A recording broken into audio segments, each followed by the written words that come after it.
可以不赞扬别人的勇敢和坚持，但你不能对自己的苟且洋洋得意。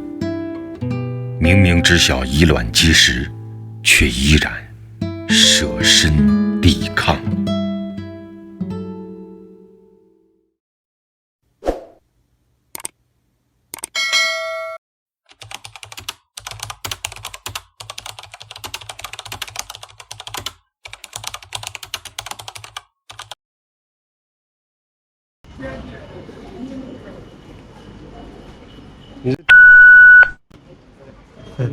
啊，不用不用，不用客气，不用客气，你干嘛给我买水？走，我带你吃饭去。啊？我不用不用，别客气。你喝吧，你喝吧，你喝吧。我不用，真不客气。我从家刚出来。坐错了一趟车。我想着你可能坐错了。我带你去吃面条吧，有一家面可好吃了。哦。我来这边在19年10月19号、16还是18号过的。刚来完了就疫情了。对。没多久。对，没多久，那时候2月、3月还没爆发嘛。对，你家不是湖北的吗？啊，是湖北。你那会儿来这干嘛来了？那会儿来就是留学。留学怎么没好好留学？留学来的时候跟国内完全说的不一样嘛。他说来看他那招工姐说的是住宿费是免费的，然后吃是自己。来的时候说的不一样，他说那个留学费的话跟那个工作也是不用从工资里面扣嘛。他给我讲的也来的时候杂七杂八的，说的都不一样。我那个钱吧，他花的，我也是没有头脑，我对这个不懂，就是单纯的出来想挣一些钱，然后不懂听着中介，然后就是左一下右一下，左一下右一下。哪儿的中介嘛？山东德州的。那你来这边哦？那你交了多少钱了？交了3万多人民币。3万多人民币，不知道他花哪儿，具体流程我也不清楚。OK。因为我就不懂，纯属就是过来。我刚开始报的第一个项目是借户嘛，借户我寻思来借户前，那个交的钱也应该少一些，然后就是在这边学个2、3年，回去的话，也可以找一份那个护理方面的那个工作了。什么方面的工作？护理就是借户嘛，跟那个护士差不多，那方面的工作了。OK。第2天他就给我拒了，我也不知道啥原因。这边不是很缺那个借户，我看那个招聘广告上也有，他第2天他就给我拒了。谁给你拒了？就是中介那边。那中介的人呢？中介的人还在德州那边。山东。在德州。OK， 先吃饭吧。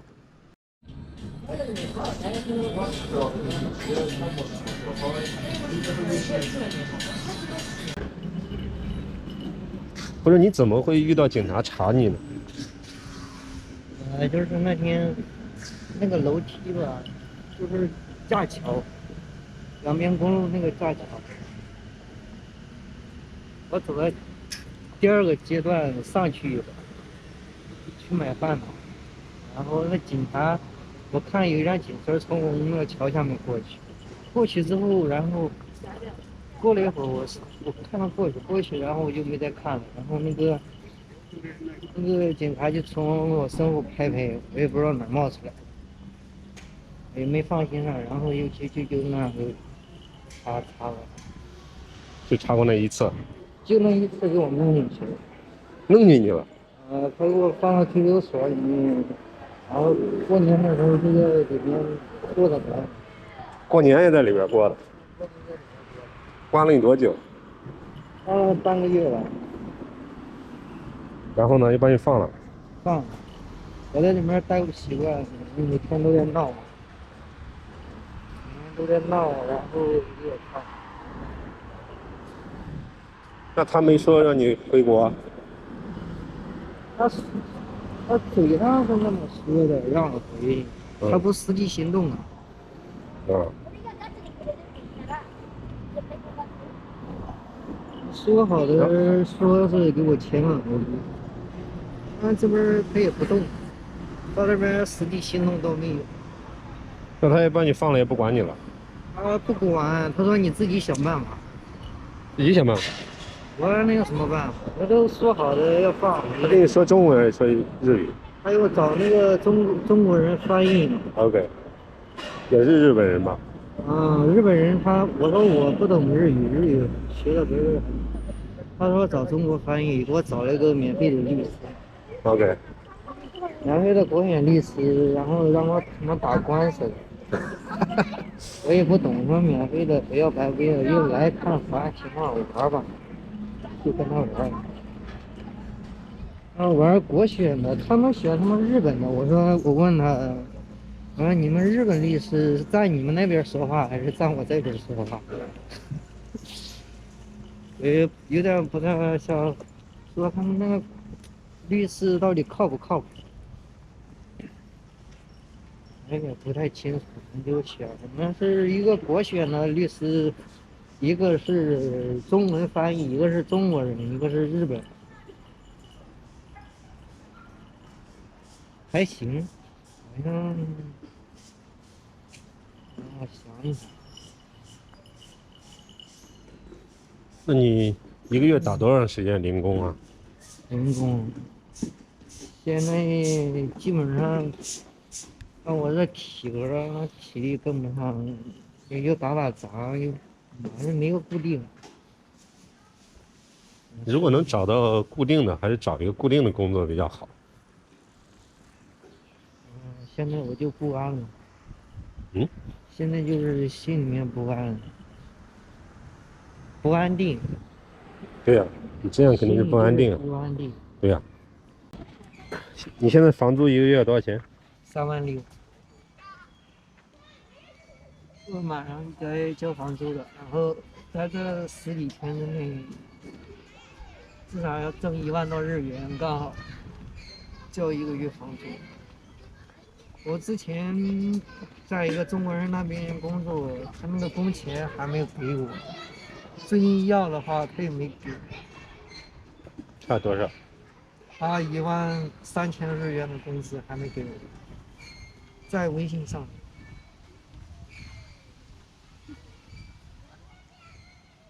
一直说给我，一直在跟人家在忽悠我，就这个，一直说给我，一直没给。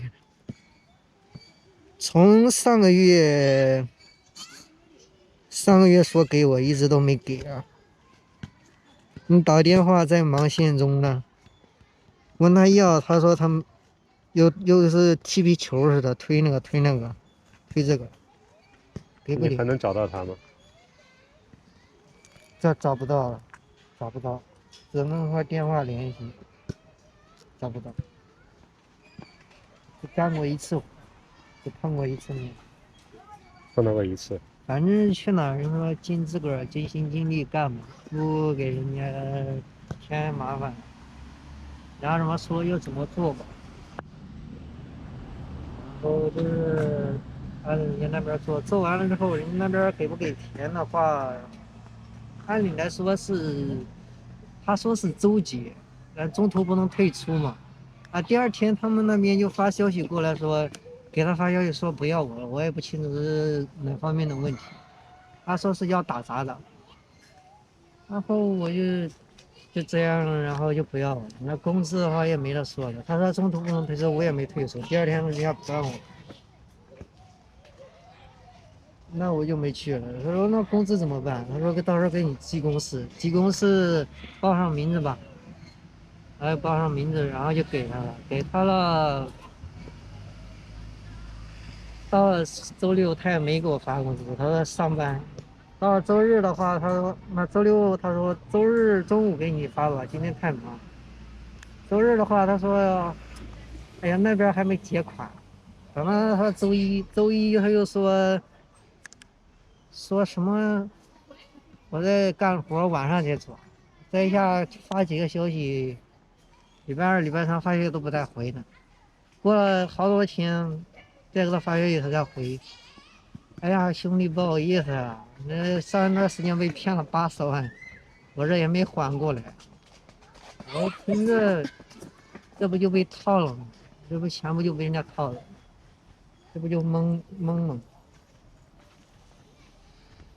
嗯，你偶尔会遇到这样的问题，那也没办法，人也找不着，我也出了那个圈子，钱只能听到人家嘴上说吧，估计是要不回来。都是中国人吧？嗯，是中国人，是中国人，是中国人。他老家是，他给我讲老家是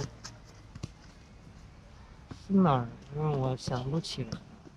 那一天一共是1、2、3、4、五个人，那天去的一共是5个人。他是领领，他是就是带头的，他带头的，他是下面负责招工的，去了干做了一天。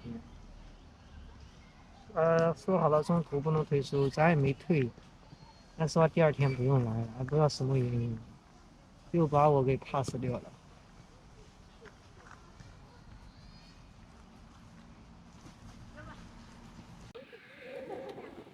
你本来的签证是什么签证？本来签证是留学，什么时候到期？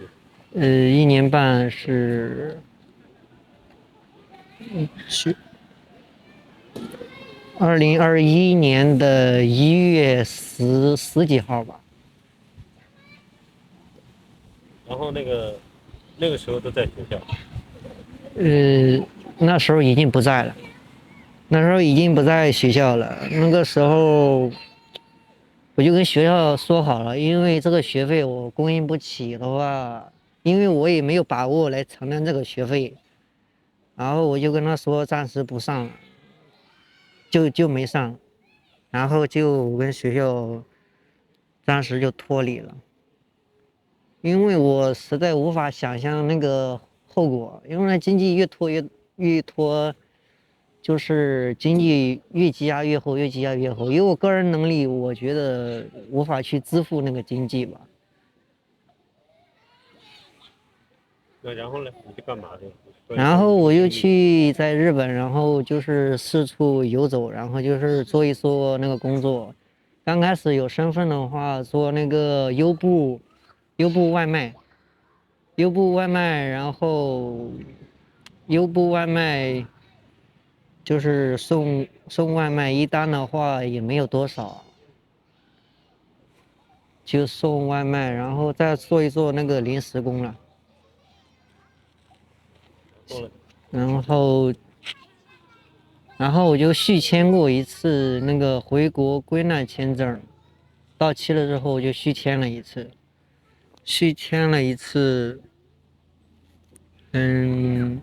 然后就在这边做一些杂七杂八的工作。有身份的话，还可以在这边，就是说长时间找一个工作周期性的，1个月、2个月这样的工作还行。要是长期的话，再长期的话就是比较难了。然后我记得在一个那个电脑室里面工作，就是手机做程序删除，然后做过那个工作，然后基本上大部分都在亚马涛做物流了。嗯，好像就这么多了。你刚才跟我讲见面的时候，你跟我说你的爸爸妈妈是怎么情况，家里情况怎么情况？家庭条件比较比较艰苦。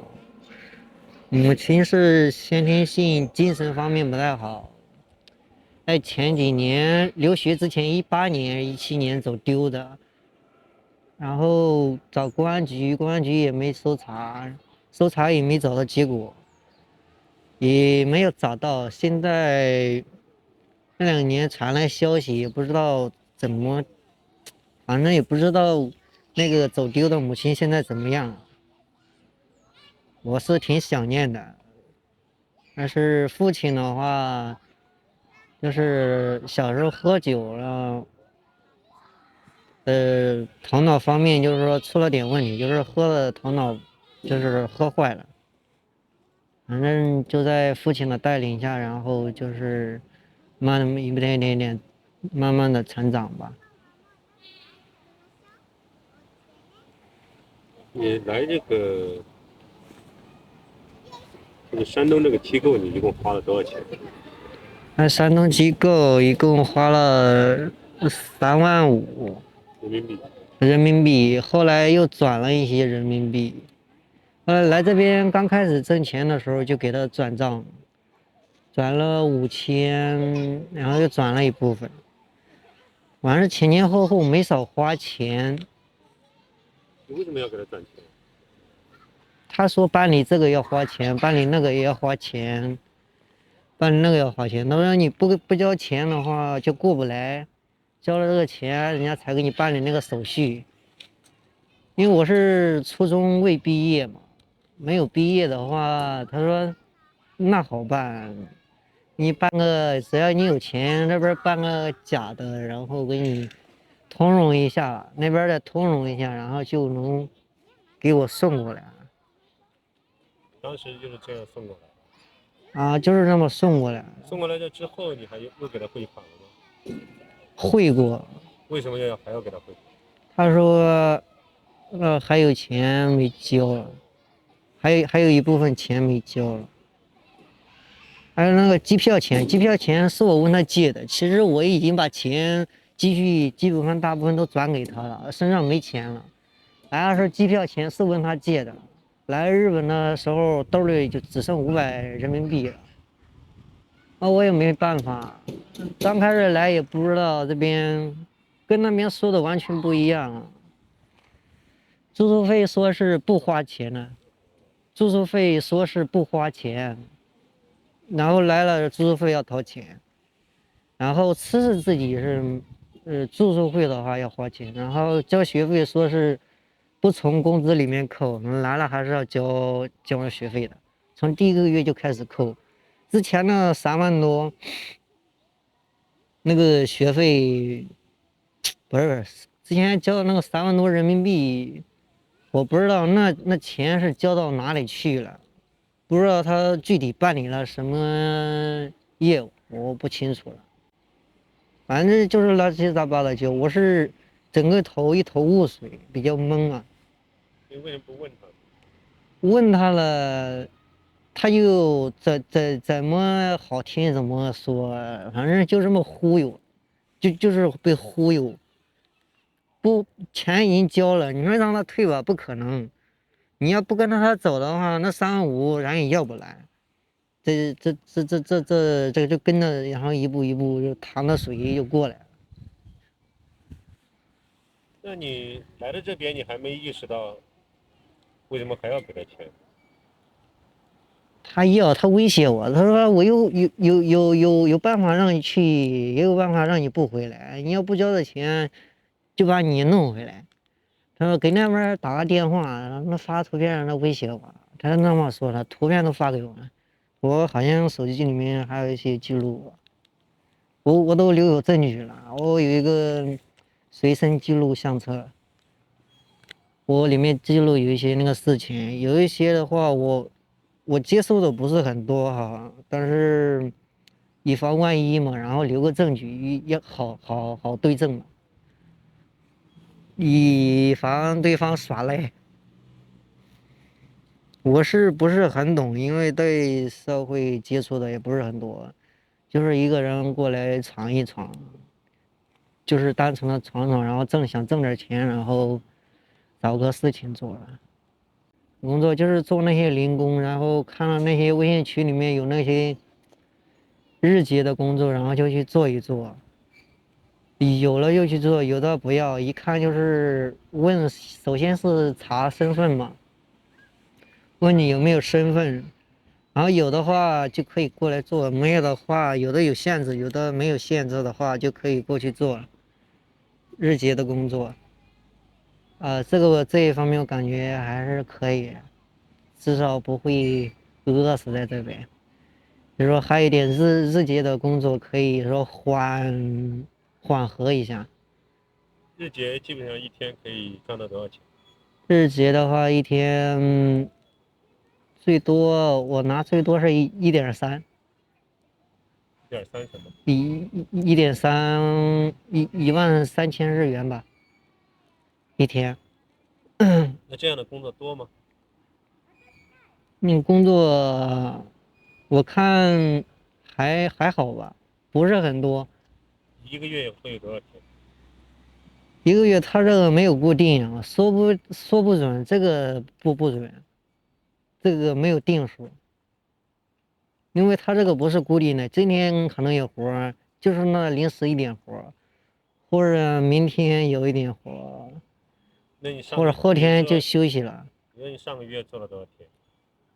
没算过，没记过，基本上没怎么做过，大部分时间是在休息。他有的要身份限制，因为我这个体格吧，就90、12斤左右，那这体我是做不来，因为需要抡大锤，那大锤的话，抡的我体格支撑不了那个大锤，砸墙的话太费力了。我去过一次哈，那个东北的一个人，他说他要那个解体的，我说解体第一次去做，我说解体是啥工作？然后我好奇，然后我就去了，人家一看，啥话也没说，那去干嘛？然后又去了一个人，身体比较强壮一点的，他去扔着大锤去砸墙，让我去就是打扫卫生吧，然后捡一些那个比较小碎的那些，就是那个墙板之类的装袋子，干了挺累的。其实两个人干嘛，其实挺累的。他砸墙，我负责装。但是装那个袋子，装那个泡子，我也感觉很累了，那浑身衣服都脏透了。第一次干，那跟回窝里爬一样。干完一天之后，干第二天，干完那个第3天左右，那老板给我总结了一句话，这么说的：像你这样的啊，那老板第2天就不要你了。要不是疫情啊，那都互相中国人互相关照一下，要不然其他人都不能要你。你让抡大锤你都抡不动，这就不用来了，也搁别人就不用来了。后来呢，我说谢谢，那也是一天给9000日元还好吧，3天拿了27000，就那儿干了3天左右，实在是做不了。做不了，那体力活我实在是扛不住。对于这个世界，就说感觉吧，跟别人不一样。就是说，因为家庭方面的原因，感觉不太好。反正就是我眼里没有看到过好的一面的，经历的话也没有看过太多，就是说给我留下印象好的一面，没有。会那个我是小学的时候画画挺好的。然后有那个一个独特的兴趣爱好吧，我也就是说把这个当做一个自己兴趣爱好，一直会画下去。然后就是兴趣爱好想起来了，就是去画一画，动一动笔，感觉挺好的。这个是我感觉是唯一的兴趣爱好吧。平时还在画吗？平时我也想去画一画，其实我有一个小小的想法，就是自己开一个画室，然后画个画。这个是根据当时的那种想法画出来的，就是对世界那种感觉画出来的。OK，起一个名是疯人院毕业的。OK。这个是临摹别人的那个画了。临摹别人的画，就是说学一学人家画的那个，看看人家是怎么画的，然后自己就说临摹一下，看能不能找点什么对自己有用的。因为画画也不是很好，但是就是喜欢画。这是我自己拍的，用墨水画的，画不来那就是喜欢。这也你画的？是我画的。那时候睡觉睡得挺好的，然后睡不着，民法一响，自己凭着感觉来，然后就起笔，然后就画了一个这个。我的理想当老板。赚钱。对，然后可以做很多事情啊，可以做很多事情，做一些行善的事啊，或者做一些比较好的事情嘛。就是我主要就是说，如果有钱的话，可以为孩子们做一些事情。这是我个人的想法，就是说为一些贫穷的孩子、世界上的孩子，就是说做一些，就是说儿童方面为他们能提供的一些东西。然后我打算再做一段时间嘛，然后10号的话还要继续去续签。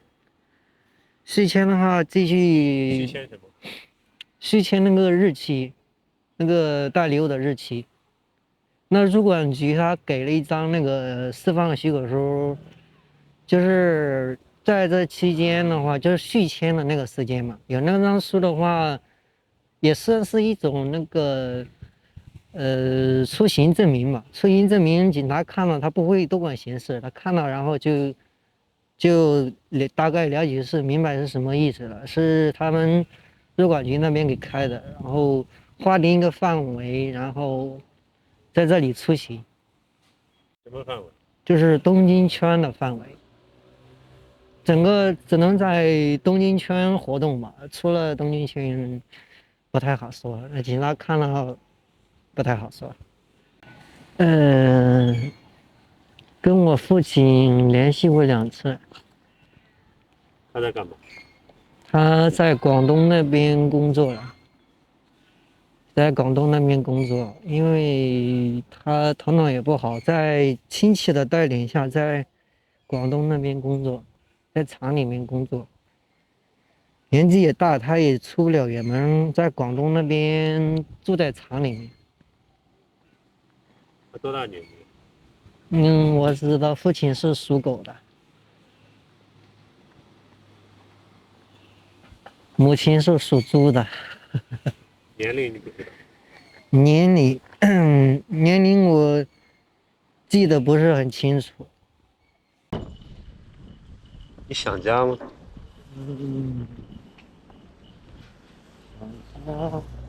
我是想家，但是没家呀。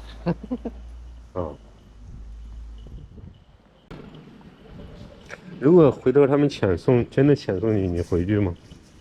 回呀。回去不来了？有机会肯定过来了。怎么说？怎么又回又来？什么意思？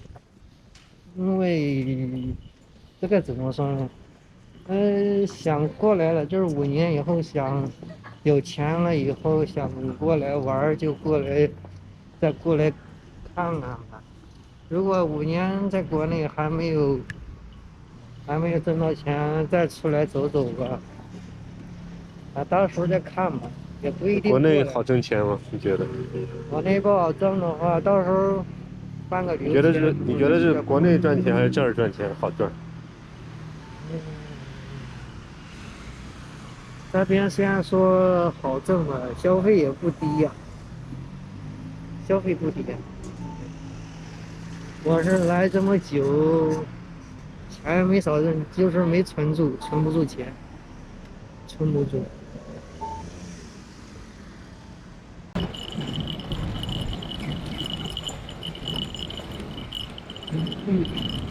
是。